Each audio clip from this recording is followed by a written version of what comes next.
السلام علیکم ناظرین، ایمرا نیوز کے ساتھ میں ہوں آپ کی میزبان امارہ ہاشمی۔ شب معراج، فرش زمین سے عرش بری تک کا سفر۔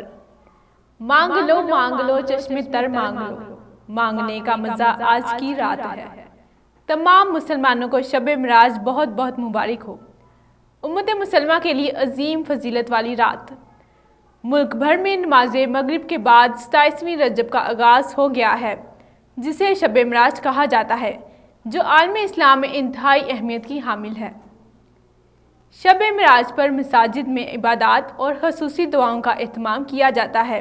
آج مساجد میں ملک و قوم کی سلامتی کی دعاؤں کے ساتھ خصوصی طور پر ملک کی معاشی حالت کی بہتری کے لیے دعا بھی کی جائے گی۔ معراج کی شب کو دین اسلام میں ایک نمایاں اور منفرد مقام حاصل ہے، کیونکہ اس رات اللہ رب العزت نے نبی کریم صلی اللہ علیہ وآلہ وسلم کو اپنے پاس بلا کر اپنا دیدار کرایا تھا۔ شب معراج، محبوب خدا نے مسجد الحرام سے مسجد الاقصی اور وہاں سے آسمانوں کی سیر کر کے اللہ کی نشانیوں کا مشاہدہ کیا۔ اس شب حضور نبی کریم صلی اللہ علیہ وآلہ وسلم آسمانوں سے بھجوائی گئی خصوصی سواری البراق پر سوار ہو کر خالق کائنات سے ملاقات کے لیے تشریف لے گئے تھے، اور رب کی طرف سے امت کے لیے 5 فرض نمازوں، رمضان المبارک کے روزوں کا تحفہ لے کر آئے۔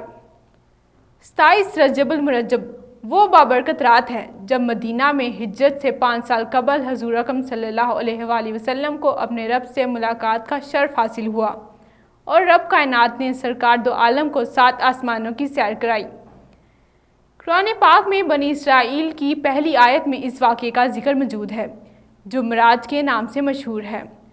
احادیث میں بھی اس واقعے کی تفصیل ملتی ہے۔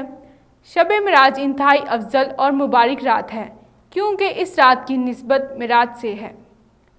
مہنگائی کے اس دور میں جہاں غریب آدمی پریشان ہیں، وہیں حکمرانوں کے اختلافات میں عوام پس رہی ہے۔ آج کی رات آپ سب سے گزارش ہے کہ ہمارے ملک کے لیے، ملک کی سلامتی کے لیے، غریب عوام کے لیے جنہیں 2 وقت کی روٹی بامشکل نصیب ہو رہی ہے، اور سیلاب زدگان کے لیے خصوصی دعا کی جائے۔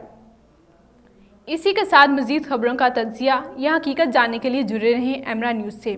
تو ناظرین، اپنی ہوسٹ امارہ ہاشمی کو دیجیے اجازت۔ اللہ نگہبان۔